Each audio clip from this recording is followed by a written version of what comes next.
नमस्कार। ज्ञान की बातें यूट्यूब चैनल पर आपका स्वागत है।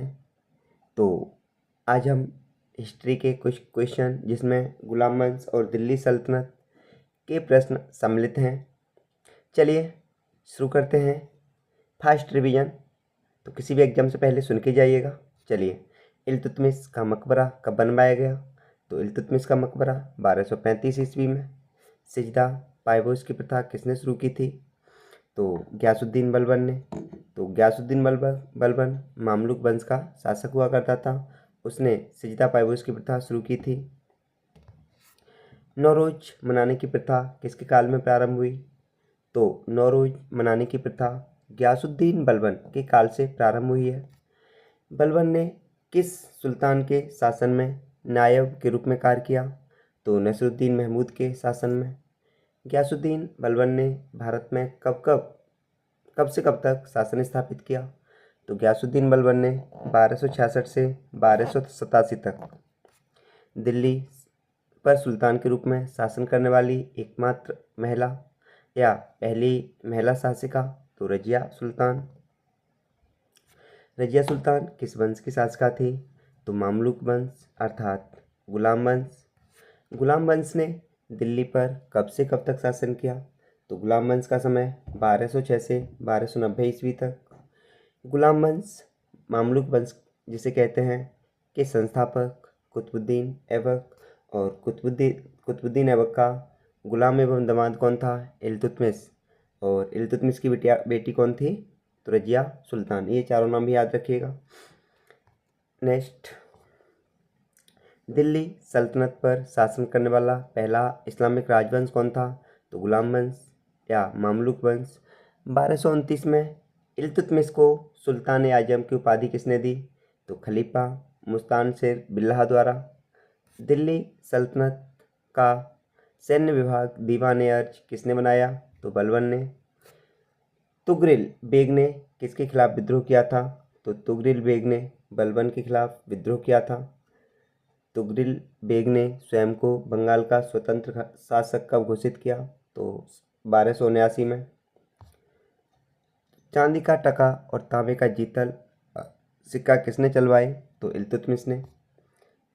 1197-98 में बदायूं पर कब्जा किसने किया? तो कुतुबुद्दीन ऐबक ने। इल्तुतमिश का प्रथम मुस्लिम गवर्नर के रूप में किसको नियुक्त किया? इल्तुतमिश को प्रथम मुस्लिम गवर्नर के रूप में किसने नियुक्त किया? तो कुतुबुद्दीन ऐबक ने। कुतुब मीनार किस वास्तुकला का उदाहरण है? तो इंडो इस्लामिक वास्तुकला। उलुग खां की उपाधि किसने धारण की? तो बलबन ने।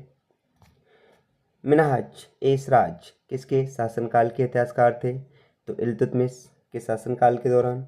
रजिया को दिल्ली सल्तनत की गद्दी से कब हटाया? तो रजिया को दिल्ली की गद्दी से 1240 में। नेक्स्ट, भारत की प्रथम महिला मुस्लिम शासिका तो भी रजिया सुल्तान किसकी पुत्री थी? अभी मैंने बताया था, तो याद करो। कुतुबुद्दीन ऐबक का गुलाम दामाद इल्तुतमिश और इल्तुतमिश की बिटिया रजिया सुल्तान। कुतुब अल इस्लाम मस्जिद और मीनार किस सदी में बनवाए गए? तो कुतुब अल इस्लाम मस्जिद 12वीं सदी में। कुतुबुद्दीन ऐबक किसका सेनापति था? तो मोहम्मद गौरी का। भारत में पहली बार गैर मुसलमानों पर जजिया कर किसने लगाया? तो कुतुबुद्दीन ऐबक ने। जजिया कर किनसे नहीं वसूला जाता था? तो क्या बोलते हैं, विधवा और ब्राह्मणों से नहीं वसूला जाता था। तो ब्राह्मण जजिया कर नहीं देते थे और ना विधवा। रजिया सुल्तान का मकबरा कहाँ पे है? तो हरियाणा में, हरियाणा के कैथल में। और वहीं पर आपने सुना होगा कि रजिया गुन्नों में फंस गई, वहीं पर इनको घेर करके इनकी हत्या कर दी थी। तो रजिया का मकबरा हरियाणा के कैथल में किससे बना है? पक्की ईंटों से। हौज ए सुल्तानी का निर्माण किसने करवाया? तो हौज ए सुल्तानी इल्तुतमिश। रजिया सुल्तान किसकी पुत्री थी? तो इल्तुतमिश।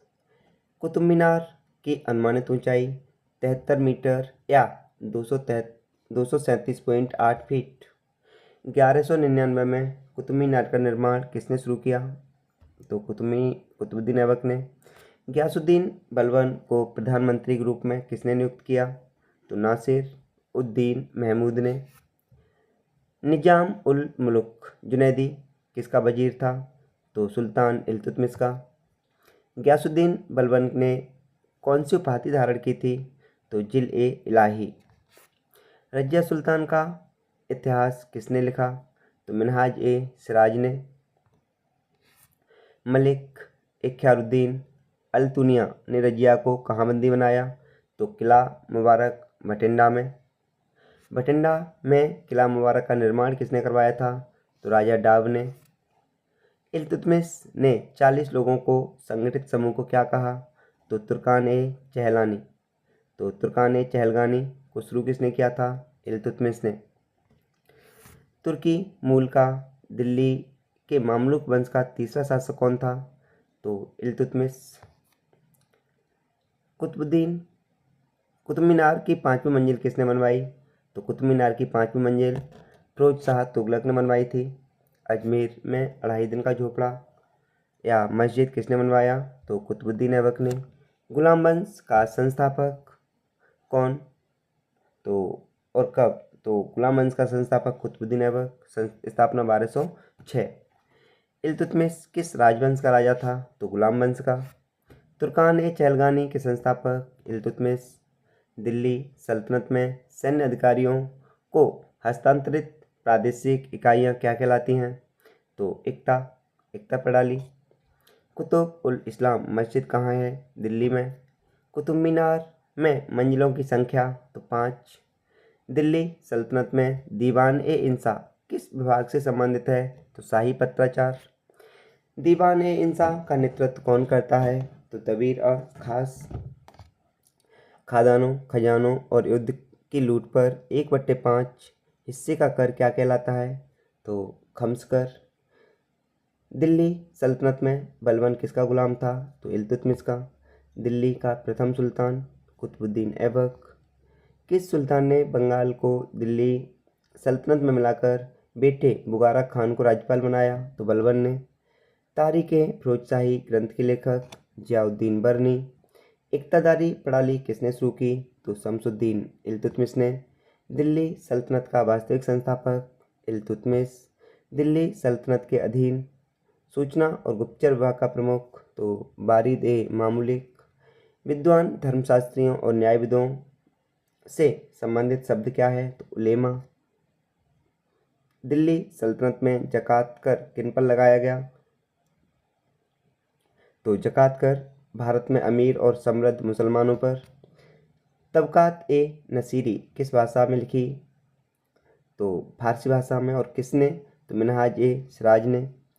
पृथ्वीराज चौहान से पहले दिल्ली में किसने शासन किया? तो पृथ्वीराज चौहान से पहले अनंगपाल तोमर। अनंगपाल अर्थात आनंदपाल तोमर ने। तारीख़-ए-मुबारक शाही के लेखक? तो यहिया बिन अहमद सरहिंदी। सैन्य सेवा के लिए खरीदे गए विशेष दास क्या कहलाते थे? तो बंदगान। किस व्यक्ति को विशेष शर्तों पर सौंपी गई भूमि या भू राजस्व क्या था? तो इक्ता। दिल्ली सल्तनत में राजस्व एकत्र करने के लिए उत्तरदायी अधिकारी कौन थे? तो नजीर। दिल्ली सल्तनत में न्याय विभाग को क्या कहा जाता था? तो दीवान-ए-कज़ाए-ममालिक। दिल्ली सल्तनत में सैन्य विभाग को क्या कहा जाता था? दीवान-ए-आरिज। दिल्ली सल्तनत की पहली और एकमात्र महिला शासिका? तो रजिया सुल्तान। काकतीय वंश का शासन किसने समाप्त किया? तो दिल्ली सल्तनत द्वारा।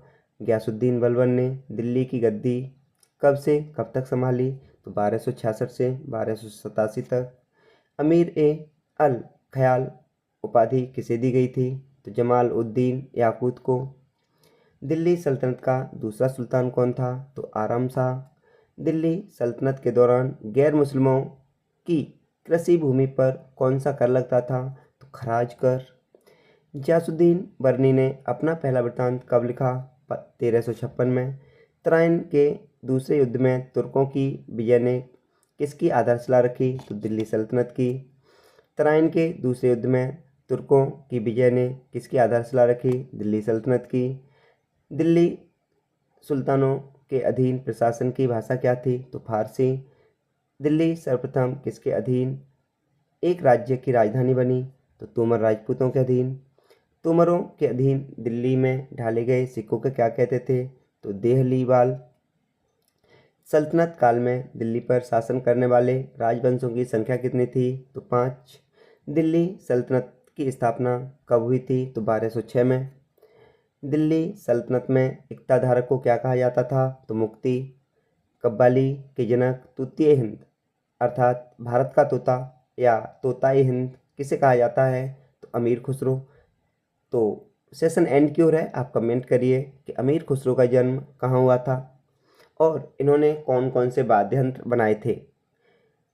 नेक्स्ट, विजयनगर साम्राज्य 1336 की स्थापना के समय दिल्ली का सुल्तान कौन था? तो मोहम्मद बिन तुगलक। कुतुब मीनार की 5वीं मंजिल किसके शासनकाल में बनी? तो फिरोज शाह तुगलक के शासनकाल में। और आज का लास्ट प्रश्न, दिल्ली सल्तनत के दौरान मुकद्दम या चौधरी का प्रयोग किसके लिए होता था? तो ग्राम प्रधान के लिए। और इसी के साथ साथ आप सभी का बहुत बहुत धन्यवाद क्लास को पूरा देखने के लिए। यदि पसंद आती है तो प्लीज़ लाइक, शेयर और सब्सक्राइब करना ना भूलें। धन्यवाद।